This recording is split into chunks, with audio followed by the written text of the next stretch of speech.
Yan, so yan, magandang hapon nga po pala sa inyo mga ka-wonder. So yan, ngayong araw nga po na to ay nandito lang po ako sa aming bahay, dito po sa aking kubo. So ayan, meron po nagpa-concern dito sa atin ng isang washing machine na single tab po na standard. So ang issue po daw nito is matagas daw po sa ilalim. Tapos ito pong timer niya is umaandar daw po pero hindi na humihinto. So one-sided na lang daw po yung andar. So yan mga ka-wonder, kung makikita nyo po, ayan, wala na po siyang pang select. So isa na lang po yung pang select niya. Tapos ang state daw po nito, dito na lang daw po pinapatay sa yan. Damn! Kunyari yan, naka-normal po siya. Yan, naka-normal. Yan, so parang magiging off po siya. Ay magiging on. Pagka yung pinihit nyo po ng ganon, doon lang po siya mag-stop, mamamatay kasi nga parang ayan. Ano ba yan? Gentle. At saka burado na po eh. So ayan, kapag normal po, aandar po siya. So subukan po natin na yan, sinaksak na po natin to. Subukan pa natin yan ipaandar rin dito sa sa breaker. Yan. So mandar na nga po mga ka-wonder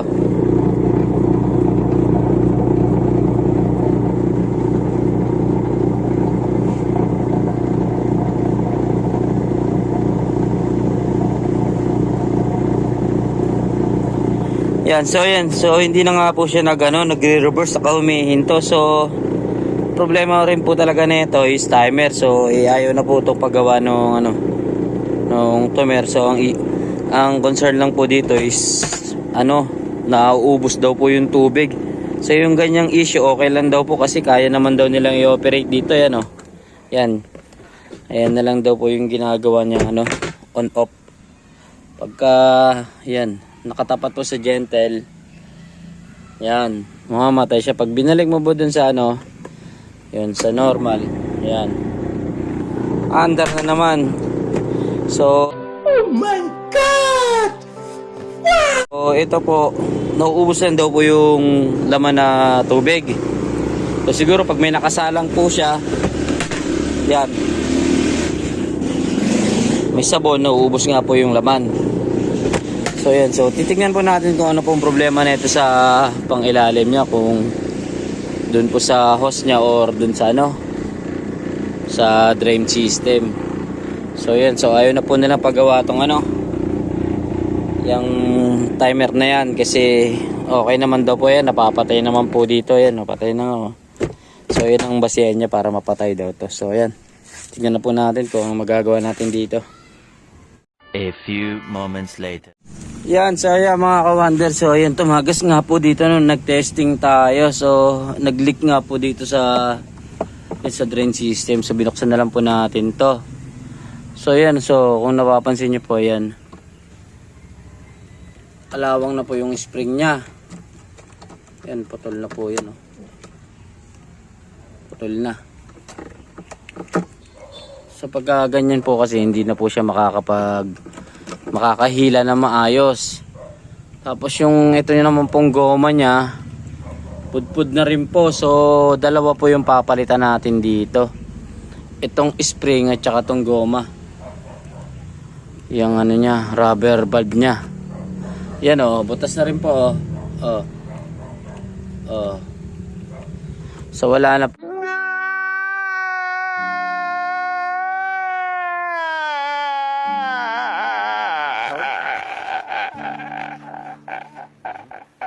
po talaga to, talagang maglilik po dito sa So yan, so hanap lang po tayo dito sa mga gamit natin ay papalit dito. A few moments later. Yan, so ayan mga ka-wonder, natanggal na nga po natin sobrang dumi. So ito na nga po yung spring nya, putol na. So ito po yung nya, yung goma. So yan, meron po tayong dalawang bago dito. Yan, dalawang spring na bago tsaka dalawang goma na bago. Yan po yung mga baon ko lagi. Yan Kasi kailangan po ganyan makapal. Makapal pa po yung pangilalim kasi yan po yung tumutulak sa tubig, saka yung yan po yung nagpipress. Yan yung kasi itong isa pudpud na po. Itong mga bago yan, makakapal pa po sila. Di ba? Yan, tsaka ayan ang liit na po ng so ayan, masyado na po siyang press na press, hindi kagaya po na ito na talagang pagka nilagay mo po yan dyan, sasagad po yan yan, haharang po yan, hindi kagaya na itong luma. Yan, yan. So wala na po talaga kasi gamit na. So yan, so ipapalit lang po natin yan, update ko po kayo. A few moments later. Yan, so yan mga ka-wonder, so nakabit na nga po natin yung bagong niya, yung goma tsaka yung spring. So sa paglalagay naman po na ito mga ka-wonder, yan, meron po yan dito na ayan po. Yan, so ipapasok nyo lang po yan dun sa may sa lock. Yan, parang meron po siyang kawit. Yan, so madali lang po, tiyagaan lang po yung paghila kasi ito po medyo hindi po siya mahila, ang tigas, kaya nahirapan po tayong itapat yung yung pinaka pero ito pong niyan, yan dyan sa may lock nyan, pagka naswak na po yan doon sa may pinakabutas, ikakawit nyo lang po siya sabay, ipapalang nyo lang siya ng konti para mag-lock. Nice. So tapos yan, ihigpitan nyo na lang po yan, kailangan pantay din po yung lapat na lapat din po dapat yung pagkakalagay nung rubber na yan, yung goma, para hindi po siya tatagas. So yan, so lagay ko lang po muna, ilalak lang po muna natin, tas testing na po tayo dito ng tubig. A few moments later. Yes, so yan mga ka-wonder, nalagyan na nga po natin ng tubig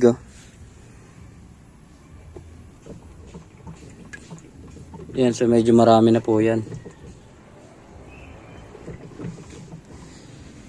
So yan, okay naman po, wala naman po siyang nag-leak dito, hindi naman po tumagas yung tubig. Yan, ito po yung hose, wala naman pong leak. Yan, so ito po yung yung luma, pinagpalitan. Yan po yung spring nya, durog-durog na po yung spring, saka yung goma butas na. Yan kaya talaga maglilik po dito sa drain system nya. So yan, okay na po ito mga ka-wonder, wala na po siyang leak. So medyo pupunasan na lang po natin to. Yan, medyo nagbasa po kasi kanina. Yan, so okay na po, tapos testing na po tayo. A few moments later. Yan, so yan mga ka-wonder, sa tapon pala po muna natin yung tubig. Yan wala naman po siyang tumatagas wala. So yan, so drain na po natin. Yan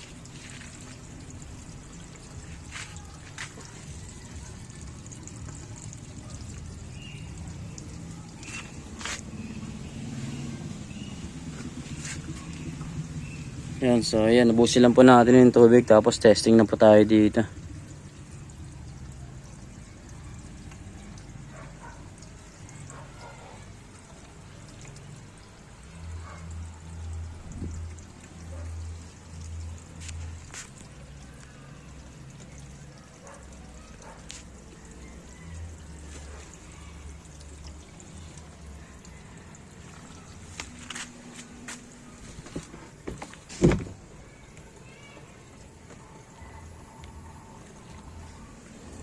Yan, okay naman po, mabilis naman po yung niya, hindi naman po siya nag-i-stack up. Mabilis naman po yung pagkaubos ng tubig Yan, wala na. Wow naman! Wow! Wow! So wala rin po siyang bara.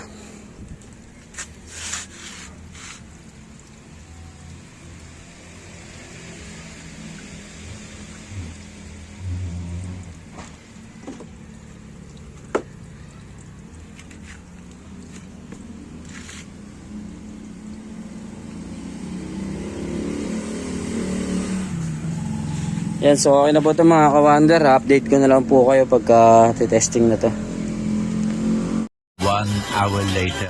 Yan, so ayan mga ka-wonder, so tapos na nga po tayo dito. So dako na nga po tayo sa testing mga ka-wonder. So ayan, nakasaksak na nga po dito. Yan, may tubig na nga po yan.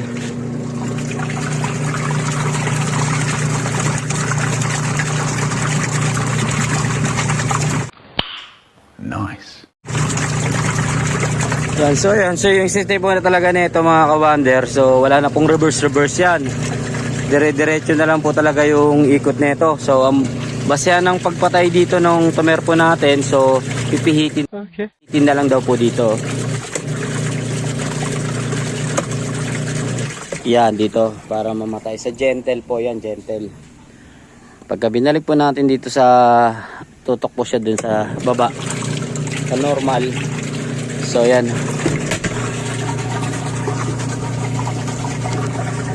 Under pulley siya. So yan, balik natin ulit sa gentle. Yan, so patay po.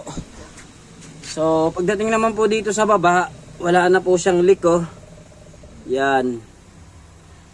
Oh, wala na pong tumatagas. So wala na pong tumutulo. So good na po itong ginawa natin mga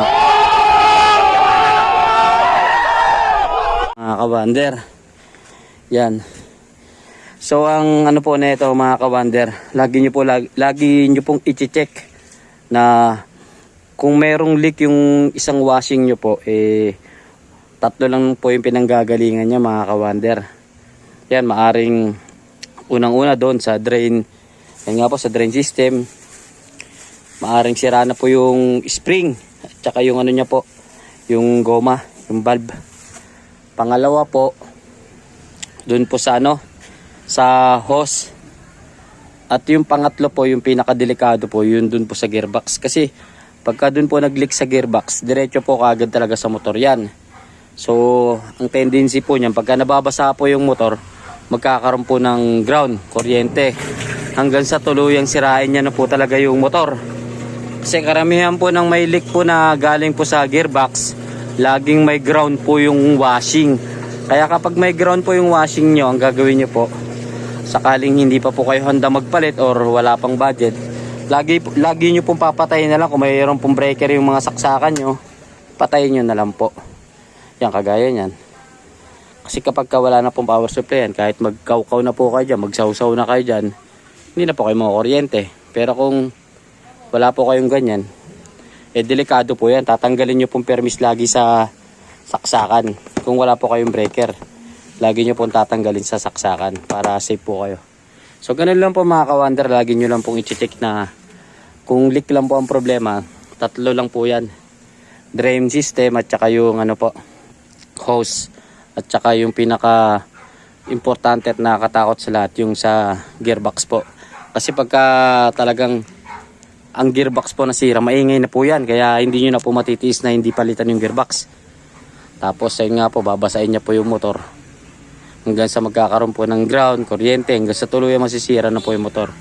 So ayun na po, ganun lang po ang gagawin natin mga ka-wonder, at okay na po to.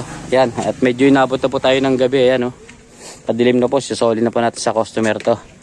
So ayan, so hanggang dito na lang po yung aking munting vlog, at maraming salamat po sa panonood. Peace out.